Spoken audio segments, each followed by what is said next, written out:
마음을 정돈하시고 생각도 우리 하나님께, 예수님께 집중하면서 다 같이 묵상 기도함으로 하나님 앞으로 나아가시겠습니다.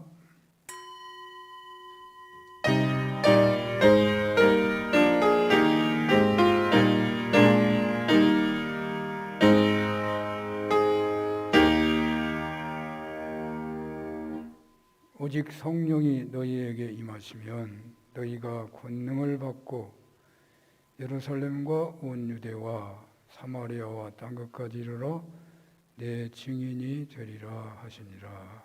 아멘.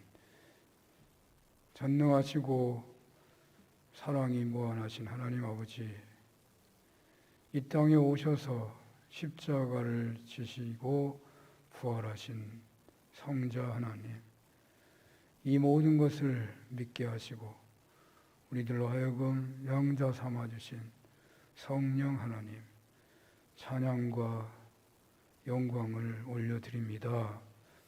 한 주간의 첫 시간을 정성을 다하여 바치오니 저희 예배를 받아 주시옵소서. 저희 죄를 용서하여 주시고 저희 질병을 치료하여 주시고 저희 문제를 해결하여 주옵소서. 대한민국 처소처소에서 드리는 예배를 받아주시고 복을 내려 주옵소서. 예수님 이름으로 기도합니다. 아멘.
세상을 이기시고 영광 주에 또다시 오시리 찬양하며 높으신 분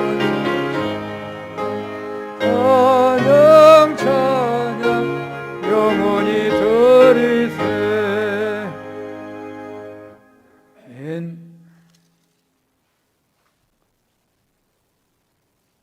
온 땅이여 여호와께 노래하며 그의 구원을 날마다 선포할지어다.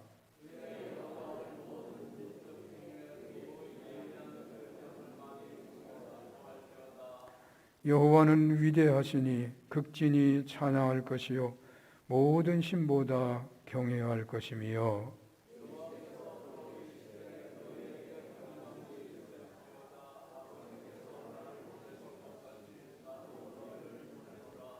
그러므로 너희는 가서 모든 민족을 제자로 삼아 아버지와 아들과 성령의 이름으로 세례를 베풀고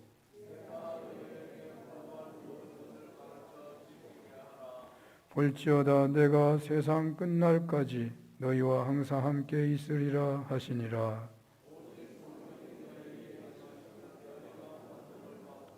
예루살렘과 온 유대와 사마리아와 땅끝까지 이르러 내 증인이 되리라 하시니라. 아멘. 전능하사 천지를 만드신 하나님 아버지를 내가 믿사오며 그의 아들 우리 주 예수 그리스도를 믿사오니 이는 성령으로 잉태하사 동정녀 마리아에게 나시고 본디오 빌라도에게 고난을 받으사 십자가에 못 박혀 죽으시고 장사한 지 사흘 만에 죽은 자 가운데서 다시 살아나시며 하늘에 오르사 전능하신 하나님 우편에 앉아 계시다가 저리로서 산자와 죽은 자를 심판하러 오시리라. 성령을 믿사오며 거룩한 공회와 성도가 서로 교통하는 것과 죄를 사하여 주시는 것과 몸이 다시 사는 것과 영원히 사는 것을 믿사옵나이다. 아멘.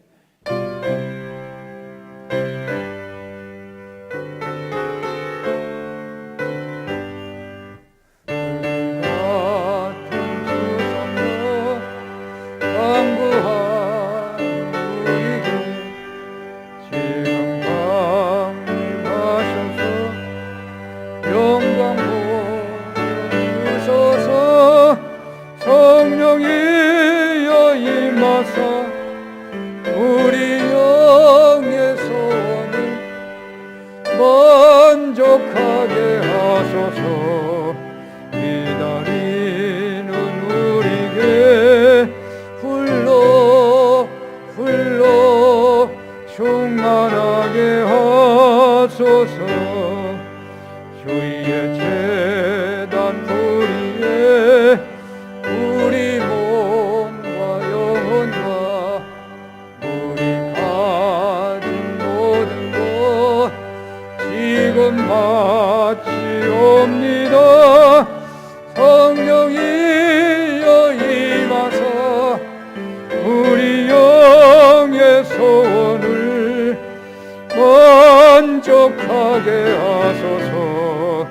기다리는 우리에게 불러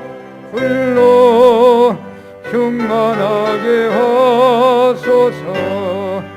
모든 것 다 바치고 이고 빈 내 마음에 성령 충만하도록 주여 채워주소서.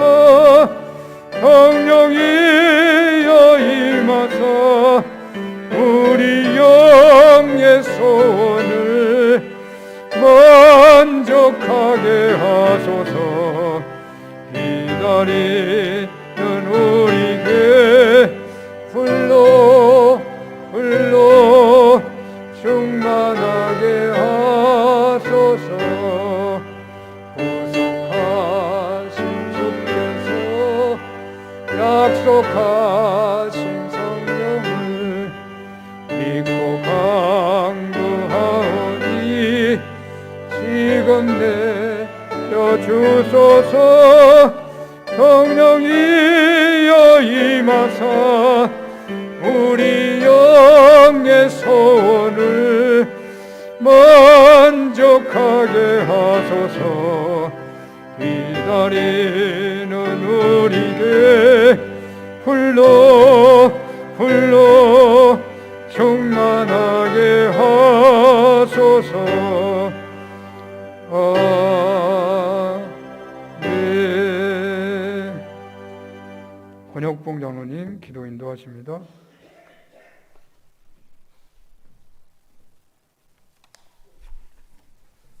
기도하시겠습니다.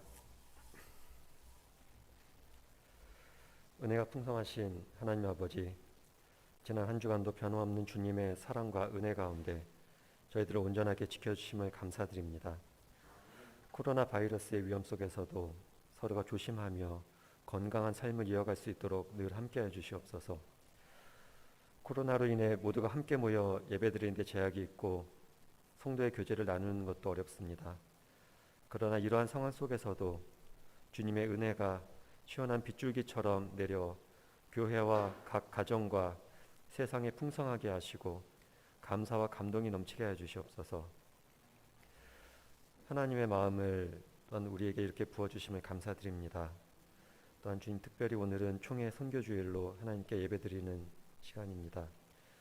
이 시간 저희가 세계를 품는 넓은 비전, 그리고 열방 가운데 하나님의 영광을 선포하는 소망을 품게 해 주시옵소서. 주님, 저희가 평소에 생활하는 것 그중에 조금씩이라도 아껴서 이렇게 주님의 일을 하는데 보탬이 되도록 해 주시옵소서. 저희가 조금만 정성을 모아도 이 세상에서 죽어가는 영혼을 건지는 데 큰 힘이 될 줄 믿습니다. 주님, 성령이 함께 하시는 가운데 은혜와 감동으로 저희들 한 명 한 명이 주님의 선교에 동참하게 하시고 하늘의 보물을 쌓아가도록 주님 지혜를 주시옵소서. 하나님이 원하시는 일에 아낌없이 투자하는 저희 성도님들이 되게 하시고 또한 하나님께서도 아낌없이 부어주실 줄 믿습니다. 늘 건강으로 지켜주시고 직장에서나 가정에서나 어디에서든 형통할 수 있도록 주님께서 도와주시옵소서. 영적으로 하나님과 풍성한 교제를 누리며 또한 하나님과 동행하는 은혜를 누리게 해주시옵소서. 그리고 저희가 이 교회가 물질로만 선교하는 것이 아니라 마음으로 선교하게 해주시옵소서. 기도로 선교사님들을 꾸준히 후원하기를 원합니다. 선교사님들이 하시는 그 일들을 통해서 또한 하나님의 은혜와 사랑이 나타나고 그를 통해서 하나님께 큰 영광이 되도록 저희가 합심하여 기도하도록 주님 도와주시옵소서. 거룩하신 하나님, 또한 성령으로 저희 교회 안에서 사역하시고 함께 하심을 감사드립니다. 하나님의 성령을 이 시간 저에게 충만하게 부어주시고 우리를 정결하게 하시고 이런 예배에 합당한 심령이 되도록 주님 함께 해주시옵소서. 주님의 말씀을 많이 들어도 감동이 없이 무덤덤해지는 시대입니다. 저희 마음이 다시 한번 뜨거워지고 성령의 충만함으로 가득 채워지기를 원합니다. 이 시간 주님의 은혜를 사모하며 또한 그 심령마다 주님의 영으로 덮어주셔서 성령이 충만한 사람으로 거듭날 수 있도록 주님 함께해 주시옵소서. 저희 교회가 성령의 불이 타오르는 은혜의 교회가 되기를 원합니다. 그러나 주님, 저희 강팍한 심령 또한 저희 죄에 대한 고백이 먼저 일어나고 탄식하며 회개하는 역사가 있게 해 주시옵소서. 주님, 또한 삶에 지친 성도님들에게 주님의 소망의 빛을 비춰주시고 질병으로 오랜 기간 병석에 있는 성도님들에게 주님께서 치료해 주시는 역사가 있게 해 주시옵소서. 기도하는 자마다 응답을 받을 수 있는 은혜의 제단이 되게 해 주시옵소서. 주님의 몸된 교회에서 서로 위하고 용납하는 형제자매의 사랑이 더욱 넘쳐나게 하시고 기도를 잊은 자에게는 기도의 불을 붙여주시고 찬양을 잃은 자에게는 찬양의 기쁨을 살려주시고 또한 말씀이 살아있고 또한 주님의 복된 소식을 들려주며 구원을 선포하는 주님의 역사가 드러나는 이러한 교회가 되게 해주시옵소서. 주님, 또한 저희 각 가정에서도 주님께서 따뜻하게 감싸주시는 사랑이 넘치게 해주시옵소서. 화목과 평안이 샘솟게 하시고 주님, 생활에서의 무거운 짐을 내려놓고 쉴 수 있는 또한 공간이 되게 하시고 주님의 자비로운 손길을 느낄 수 있게 해주시옵소서. 주거의 문제로 또한 생활의 어려움으로 몸과 마음이 아파 고통을 받는 성도님들의 간절한 기도를 들어주시고 주님의 뜻 가운데서 잘 극복하고 회복될 수 있도록 주님께서 함께 해주시옵소서. 늘 그 가운데 주님의 평안이 가득하게 해주시옵소서. 교회 내 각 기관들과 목장이 있습니다. 그러나 코로나로 인해서 활발하게 활동하지 못하고 있는 실정입니다. 주님, 부족한 가운데에서도 그래도 서로를 위해서 기도하고 주님의 은혜와 감사를 나누는 아름다운 공동체가 될 수 있도록 주님께서 늘 함께 해주시옵소서. 이 시간 주님께 예배드리며 주님의 뜻을 따르고자 이렇게 함께 모인 성도님들 계십니다. 주님께서 기억하시고 성령이 충만하게 하시고 늘 깨어서 기도와 찬양에 힘쓰는 그런 주님께서 사랑하시는 성도님들이 모두가 될 수 있도록 주님 함께 해주시옵소서. 이 시간 주님의 말씀을 전하실 목사님께 주님의 큰 권능이 충만하기를 기도합니다. 전하시는 그 말씀 한마디 한마디에서 하나님의 진리의 말씀으로 모두에게 은혜가 넘치고 온 성도님들의 마음에 깊이 간직되어 하나님께 소통하는 소중한 시간이 되도록 주님 함께해 주시옵소서. 또한 그 말씀에 의지하여서 생활하는 그 한 주간도 늘 주님께서 함께 하시고 늘 그 힘에 의지하여서 생명이 넘치게 하시고 주님의 사랑과 평안을 이웃들과 함께 나누는 그런 소중한 한 주가 되도록 주님 또한 인도하여 주시옵소서. 이 시간 저희가 드리는 이 찬양과 예배를 통해서 오직 주님께서 홀로 영광 받아 주시옵소서. 늘 감사드리며 예수님의 이름으로 기도드렸습니다. 아멘.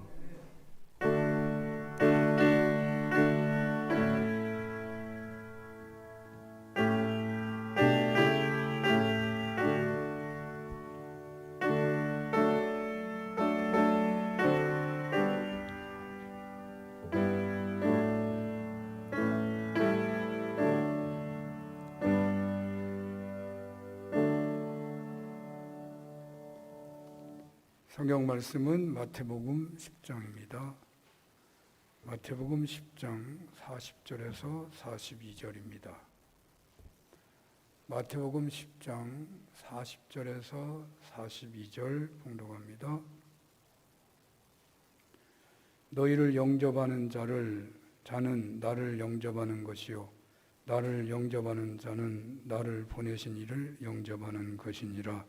선지자의 이름으로 선지자를 영접하는 자는 선지자의 상을 받을 것이요 의인의 이름으로 의인을 영접하는 자는 의인의 상을 받을 것이요 또 누구든지 제자의 이름으로 이 작은 자 중 하나에게 냉수 한 그릇이라도 주는 자는 내가 진실로 너희에게 이르노니 그 사람이 결단코 상을 잃지 아니하리라 하시니라. 아멘.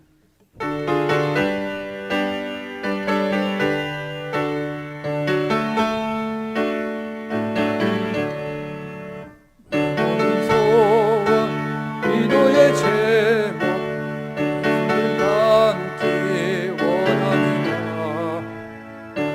영상 나의 피 세상에 보기 전에 예수님 담기 내가 원하네. 널 원하신 예수님을 내 마음속에 지금 고도사 주님의 형상이 찍혀서 무한한 사랑 풍성한 긍휼 슬픈 자비로 하시는 주 길 잃은 죄인 부르는 예수 그 형상 담게 하옵소서. 예수님 담기 내가 원하네. 날 구원하신 예수님을 내 마음속에 지금 고도사 주님의 형상이 찍혀서 겸손한 예수 거룩한 주님 원수의 멸실 참으시사 우리를 위해 고난을 받은 구주를 담게 하옵소서. 예수님 담기 내가 원하네. 날 구원하신 예수님을 내 마음속에 지금 고도사 주님의 형상 인치소서. 아멘. 마태복음 10장 40절에서 42절 본문으로 제자들이 받을 상 이런 제목으로 주님의 말씀을 증언하겠습니다. 소리가 좀 작으면 키워주세요. 에어컨을 틀으면 좀 소리가 아까는 굉장히 작았던 것 같은데요. 우리 한국 개신교 역사가 한 140년쯤 된다고 하죠. 이 140년 역사 속에 많은 책들이 나왔는데 대표적인 책 중에 하나가 평신도를 깨운다라는 오카는 목사님의 책이죠. 한국 교회에 놀라운 변화를 만든 책이죠. 평신도를 깨운다. 이 책에 따른다면 예수 믿는 사람들은 다 제자다라고 볼 수 있죠. 보통 제자 하면 이제 특별한 사람만 제자다 하니까 예수 믿는 사람들은 다 제자다. 근데 이 책에서만 있는 게 아니고 예수님께서도 이런 말씀을 하셨더군요. 마태복음 23장 8절을 보면 이런 말씀하셨어요. 그러나 너희는 납비라 칭함을 받지 말라. 너희 선생은 하나요. 너희는 다 형제니라. 선생님은 한 분이다. 너희 제자들 중에 누구도 선생이 없다. 오직 예수님만 선생이시고. 그러므로 어떤 경우에도 선생이라 칭함을 받지 않도록 해라. 그래서 예수 믿는 사람들은 다 예수님의 제자입니다. 할아버지도 할머니도 아버지도 어머니도 목사님도 장로님도 권사님도 대통령도 장관도 그들이 예수를 믿는 사람이라면 예수님만이 유일하신 스승인 것이죠. 예수님을 믿고 따르는 신앙인들은 다 제자로 세상에 파송된 거나 같은 것입니다. 마태복음 10장에 있는 것처럼 특별하게 이렇게 뽑아가지고 훈련시켜서 줄 세워서 훈련시킨 다음에 시험 봐가지고 통과한 다음에 너희들 제자니까 이제 세상으로 나가라. 뭐 이런 의미의 로만 제자가 아니고 오늘날 예수 믿는 사람들은 그 믿는 사람으로서 가정에 파송되고요. 직장에 파송되고 혹은 무슨 공직에도 파송되고 다 그렇게 제자로 파송된다는 의미입니다. 자, 오늘 마태복음 10장은 바로 그렇게 파송받은 제자들이 어떻게 살아야 하느냐 하는 제자도의 결정판과 같은 그런 말씀이 되는 것이죠. 제자라고 하면 뭡니까? 스승의 뜻대로 살아가는 것이 제자죠. 제자. 그러니까 우리 모든 예수 믿는 사람들에게 있어서 성경 말씀은 제자도의 말씀이 되는 거죠. 믿는 사람은 다 이렇게 살아라. 그러한 의미로 성경이 기록되는 거잖아요. 그래서 다 제자도의 말씀이지만 특별하게 오늘 마태복음 10장은 예수님이 12제자를 뽑았다고 그랬고 그 12제자를 파송했다고 하고 있고 파송하면서 이렇게 하라 이런 말씀이 주어졌기 때문에 마태복음 10장은 제자도의 결정판, 핵심적인 내용이 담겨 있다고 볼 수 있죠. 앞에서도 살펴봤지만 이 제자들을 파송하시면서 예수님은 제자로서 사명을 감당하는 삶이 녹록하지 않은 것을 아셨기에 내가 제자를 보내는 것이 양을 이리떼 가운데 보내는 것 같다. 그렇게 말씀하셨어요. 그런데 이런 말씀이 꼭 예수님 당시에만 통하는 말씀처럼 생각이 될지 모르겠네요. 그러나 꼭 그런 것 같지 않습니다. 여러분들 예수 믿는 사람으로서 직장에 다닌다고 한다면 그 직장에서 예수 믿는 자로 살아가기 쉽습니까? 예수 믿는 사람으로서 사업을 한다고 생각해 보십시오. 그 사업하는 분이 정말 예수님의 제자됨의 자세로 사업하기가 쉽습니까? 어렵습니다. 오늘날도 똑같습니다. 제자로 파송하시는 주님은 내가 양을 이리떼 가운데 보내는 것과 같다. 그래서 주님은 뭐라고 하시냐면 뱀처럼 지혜롭고 비둘기처럼 순결하라. 오늘날도 비슷한 거죠. 물론 어떤 직장은 믿는 사람이 많은 직장도 있고 어떤 사업은 정말 믿는 것으로 해도 그렇게 방해 안 받는 그런 사업도 있겠죠. 그래서 차등은 될 수 있겠지만 그러나 성경에서는 왜 이렇게 강력한 말씀이 나오느냐? 모든 경우를 다 포괄하기 위해서.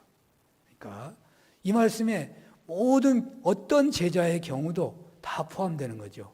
아주 최고의 경우를 말하고 있기 때문에 극단적인 경우를 말하고 있기 때문에 이 말씀은 언제나 통하는 거예요. 또한 주님께서 너희들이 제자로 살 때 사람들에게 미움을 받을 때가 있을 것이다. 그러나 끝까지 견디는 자는 구원을 받는다. 예수님인 나, 스승인 나도 핍박을 받았으니까 너희도 핍박을 받을 때가 있을 것이다. 그러나 몸은 죽여도 영혼까지 멸하지 못하는 자들을 두려워하지 말아라. 또 주님께서는 제자들 파송하면서 마치 내가 화평을 주러 너희들을 보내는 것이 아니라 검을 주는 것과 같은 일이 벌어지기도 할 것이다. 너희 집안 식구가 원수가 되는 일도 있을 것이다. 그래서 이 말씀을 듣고서 아니 나는 왜 우리 집안 식구가 원수가 안 되지? 그렇게 착각하지 마십시오. 혹시 내가 예수를 잘못 믿어가지고 식구들하고 원수가 안 되나 그런 생각하지 마세요. 특별한 경우를 말하고 아주 극단적인 경우를 말하는 거예요. 저 같은 경우는 원수가 됐었으니까요. 가족들이. 그런데 원수가 안 된다고 하더라도요. 여러분 살다 보면 극적인 경우에 아주 특별한 경우에 예수 믿는 것 때문에 싸울 수 있어요. 그러면 그것 때문에 원수가 되는 경우가 있잖아요. 그러니까 그런 경우도 맞는 거예요. 그러나 끝까지 자기 십자가를 지고 주님을 따라야 한다. 이러한 제자도에 따른다면 제자로 산다는 것이 얼마나 무거운 짐인가 그런 생각을 하시지 않았는지 모르겠습니다.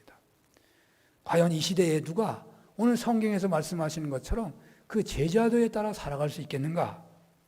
물론 예수님께서 승리하신 것처럼 이 길에 서면 승리하게 될 것이고 또 머리털까지 세신 바가 되신 전능하신 하나님의 아버지 되신 그 하나님이 돌봐주시고 도와주시고 축복하실 것이기 때문에 이 제자로 살아가는 게 그렇게 고통스럽고 어려운 것은 아니겠다라고 할 수도 있겠지만 여전히 제자로 산다고 하는 것이 좀 무겁겠다 하는 생각이 드는 것이 사실일 것입니다.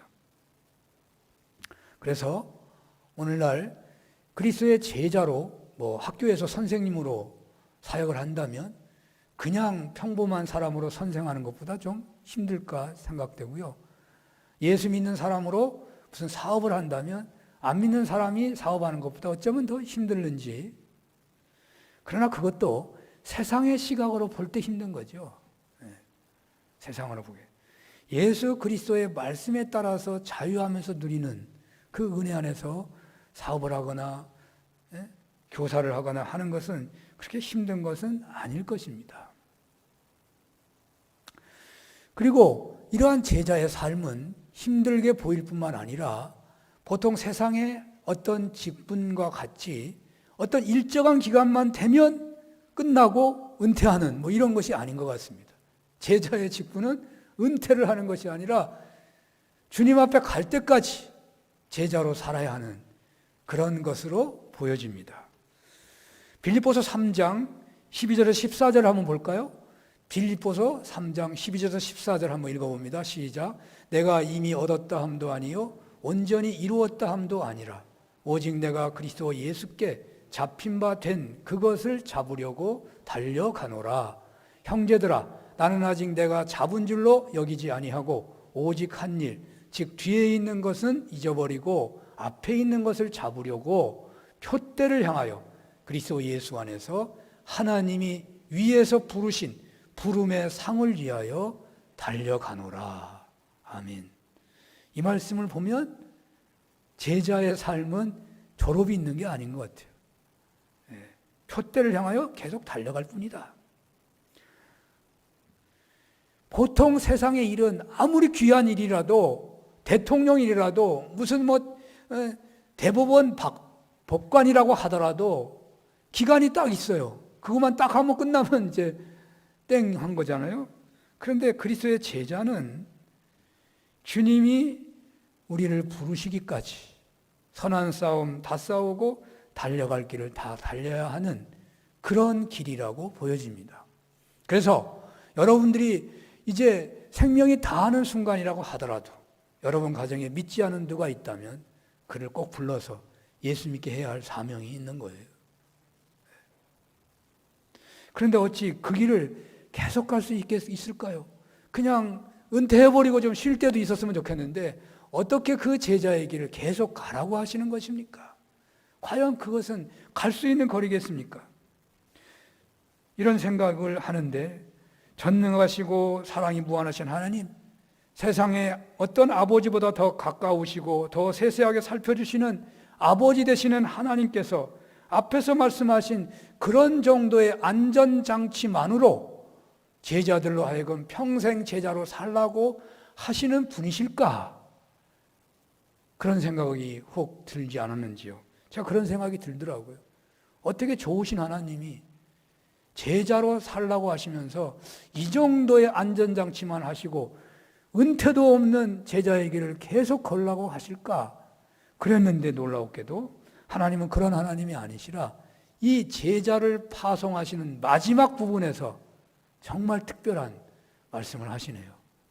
그냥 쉽게 말한다면 너희들이 제자의 길을 가기만 한다면 내가 상을 주겠다. 엄청난 상을 주겠다. 너만 상을 주는 게 아니라 그 제자의 길에 함께하는 모든 사람들에게 상을 주겠다고 약속하고 계시는 것 같아요. 약속하고 계세요. 왜? 제자의 길을 계속 걸어야 하기 때문에. 제자의 길이 너무나 소중하기 때문에 상을 약속하세요. 예수님이 상을 약속하신 예가 거의 없을 거예요, 아마. 예수님이 여기서 특별하게 상을 약속하셔요. 제자의 길을 걷는 그 사람만이 아니라 그를 도와주는 사람까지도, 그에게 협력하는 사람까지도, 그를 영접한 사람까지도 그의 이름으로, 그 제자의 이름으로 물 한 그릇만 소자에게 대접한 것도 내가 결단코 그 상을 잊지 않겠다. 그렇게 말씀하시면서 이 파송의 결론을 내리고 계시고 있다고요. 예수님께서는요, 제자의 길을 가는 것을 무겁게 여기거나 제자의 길을 가다가 포기하는 경우가 있을까 봐, 그래서 결코 그런 사람들을 다시 일으키고 싶으셔서 이 마지막 말씀을 하시는 것으로 보입니다. 우리 40절을 한번 볼까요? 40절 시작. 너희를 영접하는 자는 나를 영접하는 것이요 나를 영접하는 자는 나를 보내시는 이를 영접하는 것이니라. 아멘. 이 말씀을 좀 마음에 새겼으면 좋을 것 같습니다. 예수 믿기 힘들다고 생각하시는 여러분, 이 말씀을 꼭 마음에 새겼으면 좋겠습니다. 얼마나 대단한 말씀인지 모릅니다.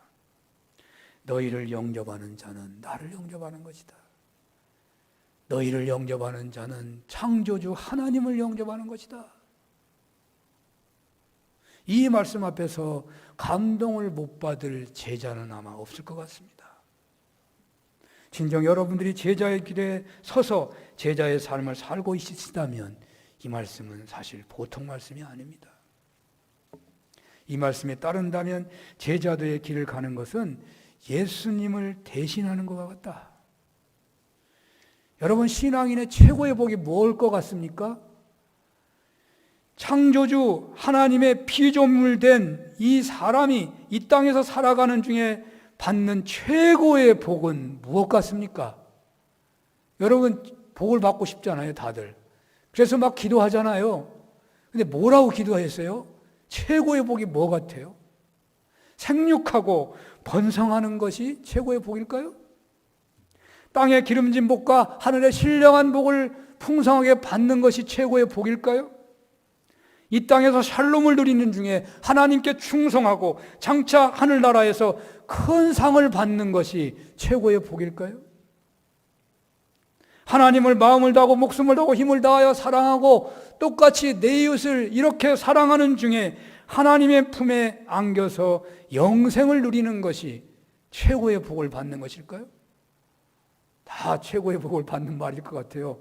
그런데 조금 유감스럽게도 야, 그런 복을 받으려면 좀 힘들지 않겠어? 뭐 이런 생각이 들죠. 최고의 복을 받기는, 그 복을 받고는 싶은데 그 복 받기가 정말 쉬운 게 아닌 것 같은데? 그렇다면 이렇게 질문을 해보겠습니다. 아담 하에게 있어서 하나님께로부터 받는 최고의 복은 무엇이었을까요? 아담 하가 하나님께 받을 수 있는 최고의 복은 어떤 것이었을까요? 네, 아담 하에게는 하나님의 말씀을 믿고 겸손히 순종하는 것이 최고의 복이에요.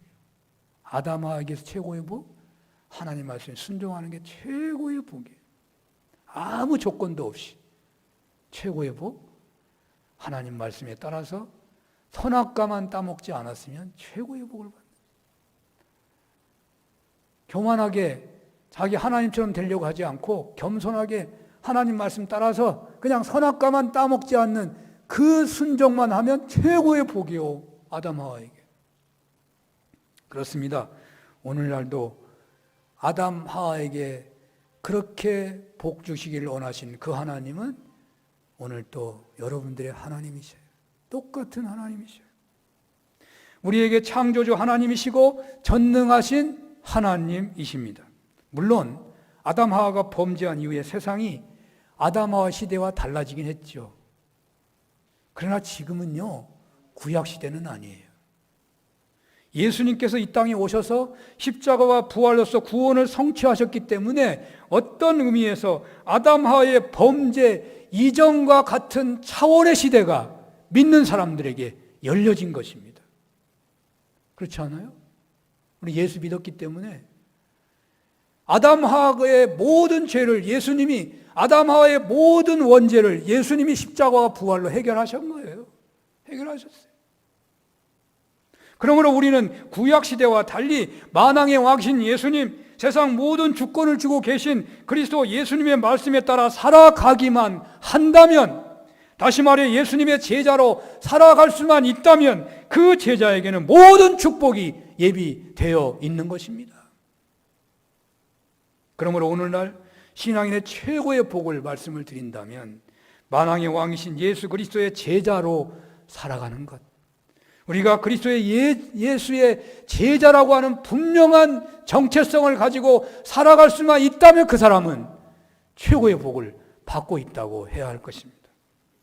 에베소서 1장 21절 22절 한번 볼까요? 에베소서 1장 21절 22절을 한번 읽어보겠습니다. 시작. 모든 통치와 권세와 능력과 주권과 이 세상뿐 아니라 오는 세상에 일컫는 모든 이름 위에 뛰어나게 하시고 또 만물을 그의 발 아래 복종하게 하시고 그를 만물 위에 교회의 머리로 삼으셨느니라. 아멘. 부활하신 주님을 이렇게 증거하고 있는 거예요. 부활하신 주님이 얼마나 대단하냐고요. 모든 통치와 권세와 능력과 주권과 이 세상뿐 아니라 오는 세상 일컫는 모든 이름 위에 뛰어나게 하셨다. 만물을 그의 발 아래 복종하게 하셨다. 그분에게 순종하며 살아가는 제자로 산다는 것, 그거보다 더 큰 복이 어디 있어요? 요즘에 국회의원들이 대권 후보들에게 몰려든다고 그러더라고요. 왜 몰려들어요? 대권 후보들이 대통령만 만들어내면 내가 최고로 복받는 사람이 될 거라고 생각하는 거 아니에요? 대통령의 권한이 어마어마하니까. 대통령하고 그리스도하고 비교가 되나요? 예수님을 내가 따르는 제자로 살아간다면 그보다 더 큰 복이 어디 있겠어요? 어디 있겠어요? 물론 제자로 산다는 게 앞에 말씀한 것처럼 어려워가지고 그리스도의 말씀에 순종하며 산다는 것이 너무 어려운 것 같아가지고 쉽게 그렇게 살면 복 받습니다 라고 말하지 못하는 그런 경향이 있을지 모르겠어요.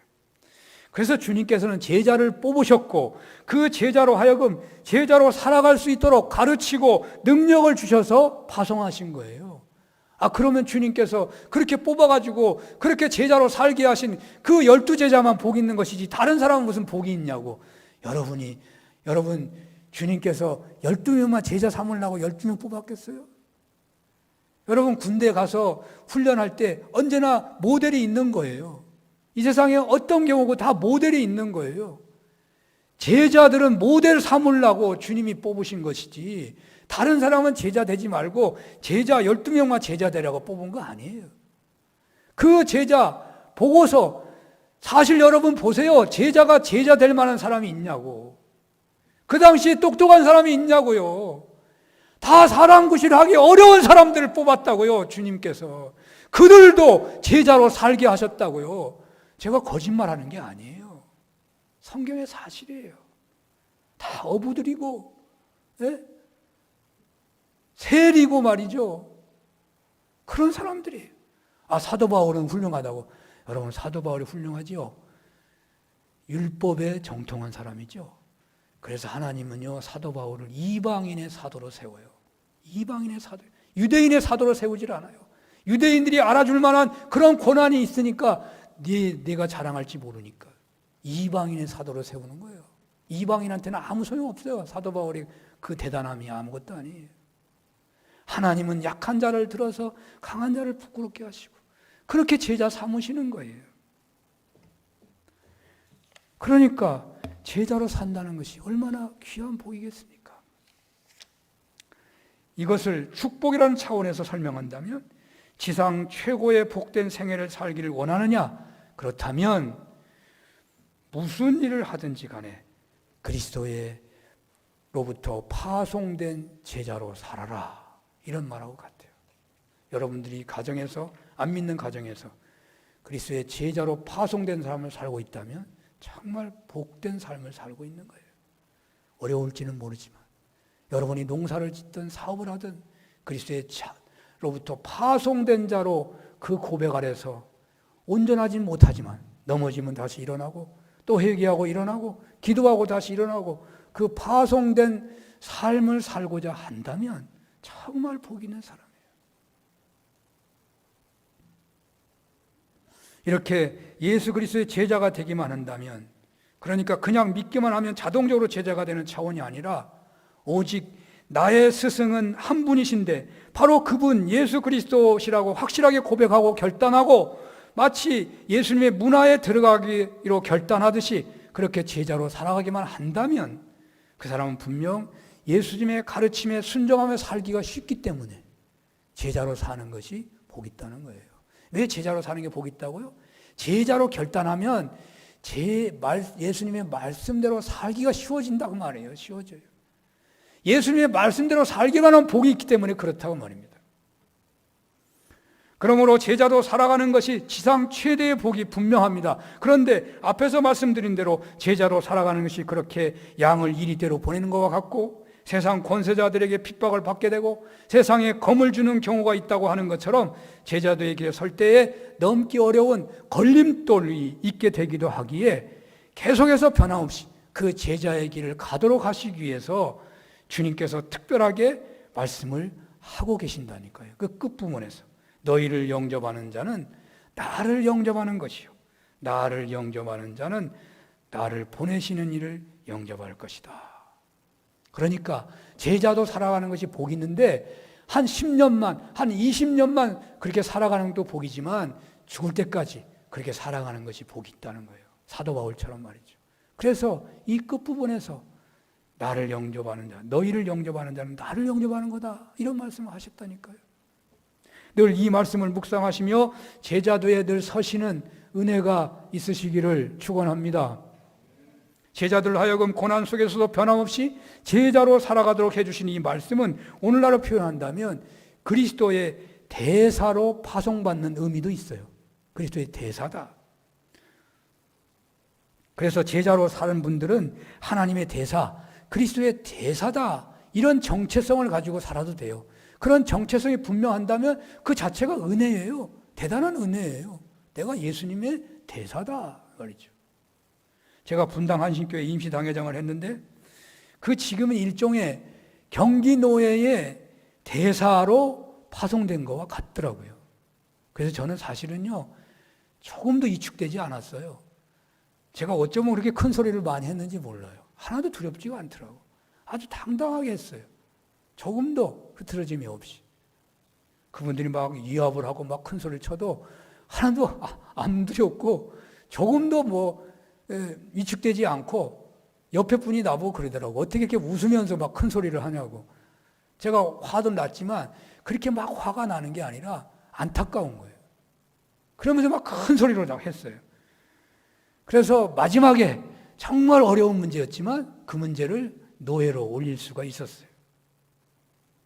물론 온전하게 해결되지 않았지만 저는 나름대로 해결됐다고 보는데요. 그 청빙 절차에서 저는 큰 은혜를 받았어요. 너무나 어려울 것 같아서 기도 많이 했어요.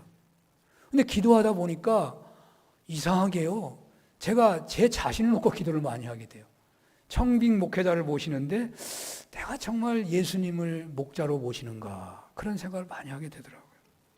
그래서 예수님을 내가 정말 목자로 모시는 그런 목회를 해야 되겠다 그런 생각을 하다 보니까 청빙 과정에서 제가 은혜를 많이 받았어요. 제가 다른 때보다 기도도 많이 하고 다른 때보다 정말 이 한눈 파는 일이 없이 주님 일에 집중하는 일이 지난 한 주간보다 그런 날이 없을 정도로 그런 시간들을 보냈거든요. 어쨌든 그리스도의 대사 역할을 한다는 것은요, 결과에 관계없이 분명한 은혜더라고요. 은혜예요. 은혜. 이 시간 주님은 제자의 사명을 평생 감당할 수 있도록 하시기 위해서 특별한 말씀을 하고 계세요. 우리를 세상에 주님의 특사로 파송하셨다는 것입니다. 이 구절은 바로 우리에게 그 금빛 찬란한 특사의 임명장과 같은 말씀으로 보여져요. 하나님께서 특사로 파송하는데 임명장도 안 주고 파송하냐고, 제가 임명장을 꼭 여러분들에게 드리겠습니다. 오늘 마태복음 10장 40절이요, 임명장 같아요. 이 구절은요, 정말 금빛 찬란한 임명장 같아요. 국가에 긴급한 문제가 생기면 특사를 파송하잖아요. 그 특사가 가면요, 대통령 대신 가는 거예요. 특사는 대통령을 대신하는 것이고 그 나라는 그 특사를 대통령 대접하듯이 하잖아요. 오늘 본문에서 제자들은 예수님과 같은 대접을 받는다고 말씀하고 있습니다. 너희를 영접하는 사람은 나를 영접하는 것이요. 여러분, 이것은요, 정말 제자도로 살아가는 사람들에게 주시는 파송장이에요. 이것만 딱 가슴에 새기면 보통 은혜가 되는 게 아니에요. 아니, 목사님 그게 무슨 은혜가 되냐고? 여러분, 너희를 영접하면 나를 영접한다고? 그러면 너희라는 사람이 어떤 사람이 되는 거예요? 예수님하고 거의 같은 거예요. 예수님하고 떼고 뗄 수 없는 그런 친밀한 관계가 되었다는 거예요. 예수님하고 그렇게 동행하는 자리에 있게 되었다는 거예요. 예수님하고 비밀이 없는 사이가 되었다는 거예요. 예수님을 통해서 그런 관계가 된다면 이 세상에 알지 못하는 풍성한 은혜가 그 사람에게 있다는 거예요. 그래서 사도 바울은 삼층천에도 갔다 오잖아요. 삼층천에도 갔다 오고 그 사람만이 체험하는 놀라운 은혜가 있다는 말이에요. 이것이야말로 신자의 최고의 축복이라고 해야 할 것입니다. 그런데 우리의 신분이 이렇게 보장되고 하나님의 일에 대행하는 주님의 특사의 신분이 되는 축복이 대단한 축복이라는 것은 또 다른 의미의 내용을 담고 있어요. 그것은 제자직이라고 하는 것, 하나님의 일을 한다고 하는 것, 복음을 전파한다고 하는 것, 바로 그것은 이 세상에 어떤 것보다도 중요한 일이다 하는 뜻이 같이 있어요. 제자직이 중요하기 때문에, 그렇게 섬기는 하나님의 일이 중요하기 때문에, 복음을 전파하는 것이 중요하기 때문에 그 일을 맡아서 일하는 중에는 바로 예수님과 같은 영접을 받게 된다고 말씀하시는 거예요. 제자가 되어 복음을 전파하고 하나님의 일을 감당함으로 해서 바로 이러한 신분의 축복을 깨닫고 받고 누리시는 여러분들 다 되시기를 축원합니다. 예수님께서는요, 제자도의 길에 어떻게 해서라도 계속 그 길을 가도록 하시기 위해서 이 끝부분에 또 덧붙여서 말씀하셔요. 아까도 말씀했지만요, 상을 약속하셔요. 41절 읽어볼까요? 41절, 선지자의 이름으로 선지자를 영접하는 자는 선지자의 상을 받을 것이요, 의인의 이름으로 의인을 영접하는 자는 의인의 상을 받을 것이요. 42절은요, 제자의 이름으로 이 작은 자 중에 하나에게 냉수 한 그릇이라도 주는 자는 내가 진실로 너희에게 이르노니 그 사람이 결단코 상을 잃지 아니하리라. 하나님이 상을 준대요. 반드시 상을 준대요. 상을 준대요. 어떤 분이 저에게 이런 말씀 하시더라고요. 자기가 예수 믿어가지고 너무너무 감사한데 한 가지 서운한 게 있대요. 그래서 그게 무슨 말씀이냐 그러니까, 목사님은 참 좋겠습니다. 목사님은 열심히 하시면 하나님께서 최고의 상을 주실 텐데 자신은 아무리 열심히 해도 목회자가 받을 상은 못 받는다는 거예요. 자신이 아무리 열심히 한다 해도 목회자가 될 수 없기 때문에 목회자의 상은 못 받는다고 그렇게 말씀을 하시더라고요. 여러분들도 그렇게 생각하십니까? 그래서 그런지요, 한국 교회가 한 가지 독특한 특징이 있는데, 예수 잘 믿으면 너나 할 거 없이 목회자가 되려고 해요. 목회자가 되기 어려우면 장로님이 되려고 해요. 물론 리더십이 인정되지 않으면 포기해야지만요, 조금이라도 공동체에서 인정을 받고 있으면 그 위치에 가야 한다고 생각해요. 그래가지고 시험에 들은 경우가 있더라고. 시험에 들어. 그러나 여러분, 오늘 성경은 참으로 특별한 말씀을 하고 계시잖아요.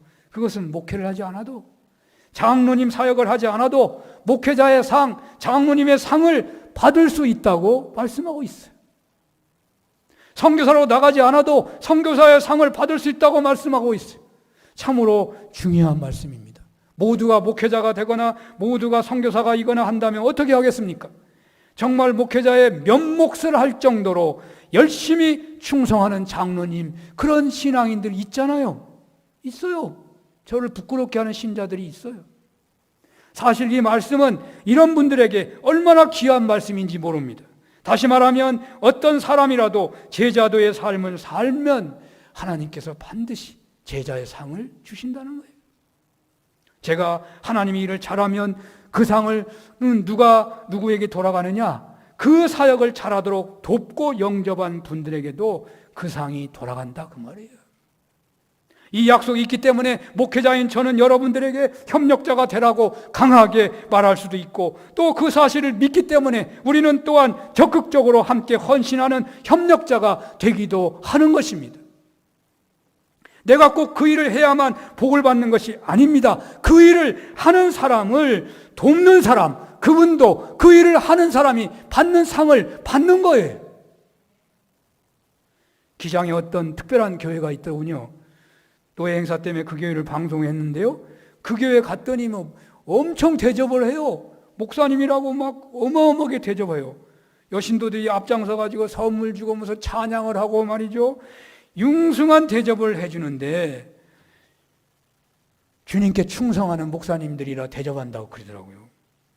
그런데 부끄럽더라고요. 별로 충성도 못해서 부끄러운데, 그때 저에게 떠오르는 생각은, 정말로 상을 받을 사람들은 저렇게 대접하는 저분들이 상을 받을 사람이네, 그런 확신이 들더라고요.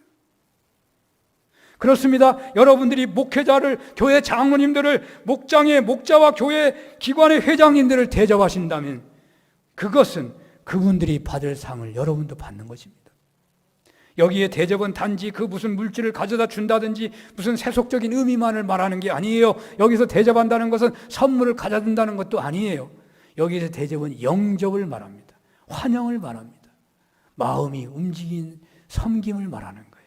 가령 엘리야 시대로 적용한다면 사르밧 과부가 피신하여 온 엘리야에게 한 것처럼 그녀가 아들과 함께 마지막으로 먹고 그 후에 죽을 것이라고 생각을 하고 있는 바로 그 음식을 엘리야에게 엘리야가 요청했을 때 그 기진한 엘리야에게 대접한 것과 같은 것을 영접이라고 보는 거예요.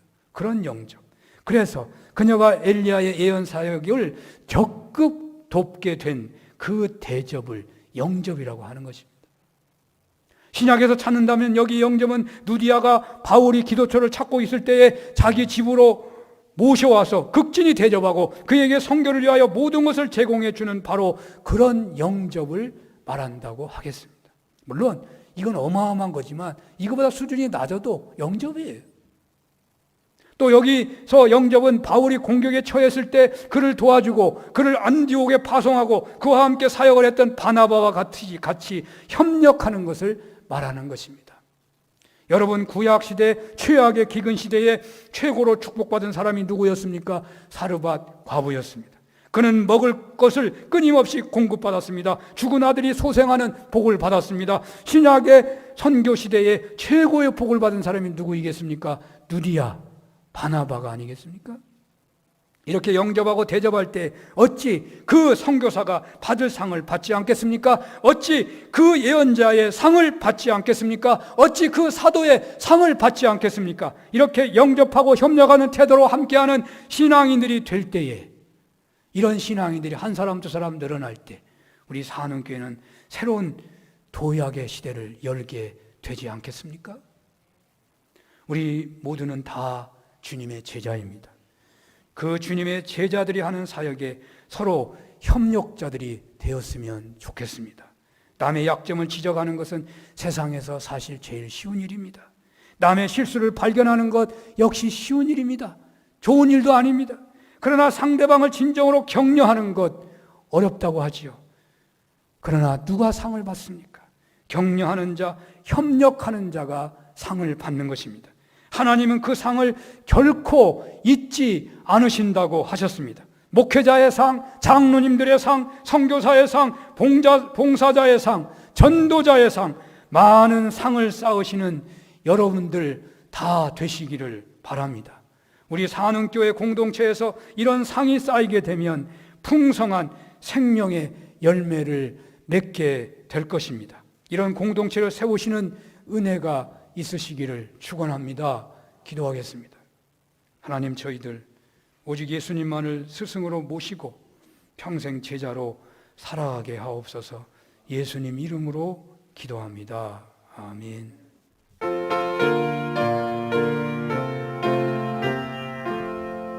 예수 따라가며 복음 순종하며 우리 행할 길 하나겠네. 주를 의지하며 순종하는 자를 주가 늘 함께 하시리라. 의지하고 순종하는 길은 예수 안에 즐겁고 복된 길이로다. 해를 당하거나 우리 고생할 때 주가 위로해 주시겠네. 주를 의지하며 순종하는 자를 주가 안위해 주시리라. 의지하고 순종하는 길은 예수 안에 즐겁고 복된 길이로다. 남의 짐을 지고 슬픔이로 하면 주가 상급을 주시겠네. 주를 의지하며 순종하는 자를 항상 복 내려 주시리라. 의지하고 순종하는 길은 예수 안에 즐겁고 복된 길이로다. 우리 받은 것을 주께 다 드리면 우리 기쁨이 넘치겠네. 주를 의지하며 순종하는 자를 은혜 풍성케 하시리라.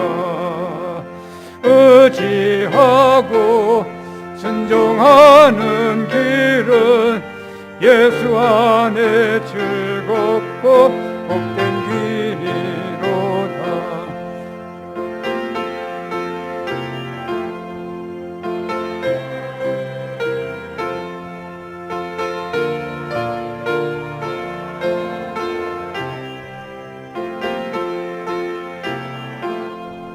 순종하는 자를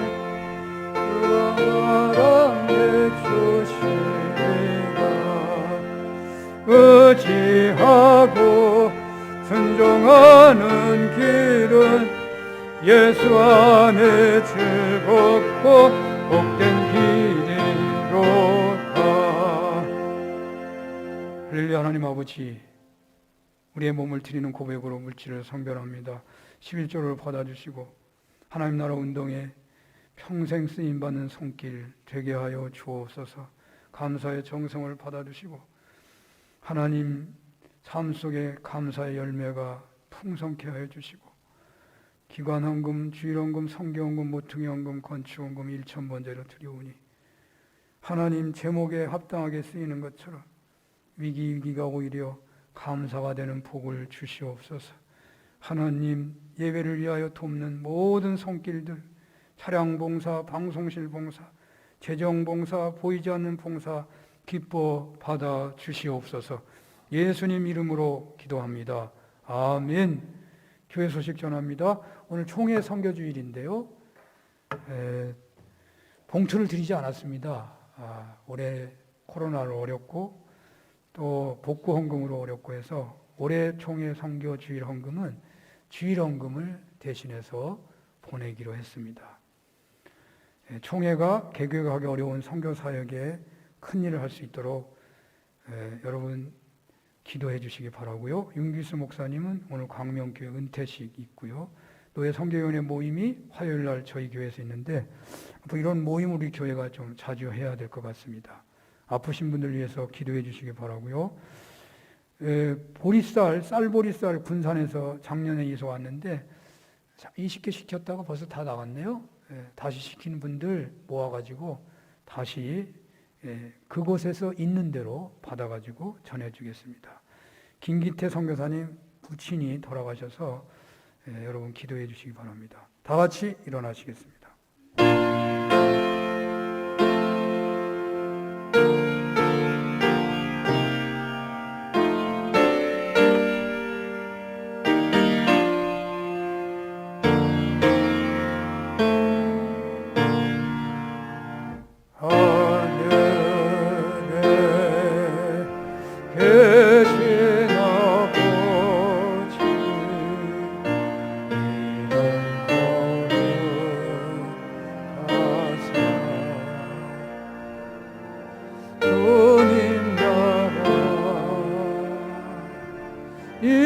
임하시고 끝이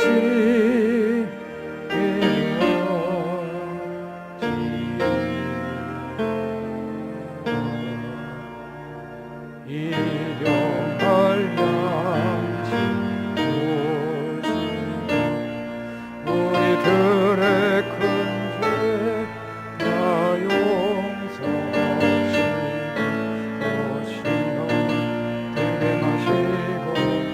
악에서 구원하소서.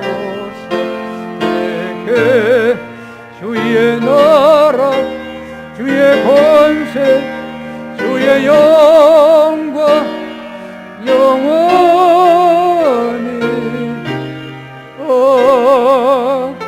아멘. 성부 성자 성령 하나님의 크신 은혜와 사랑하심과 역사하심이 오직 그리스도만이 우리의 스승이라고 고백하며 그리스도의 제자로 파송받은 삶을 통하여 우리를 영접하는 자가 예수님을 영접한다고 하는 그 은혜 안에 거하기를 원하며 돌아가는 모든 종들 머리 위에 영원히 함께해 주시옵기를 축원합니다. 아멘.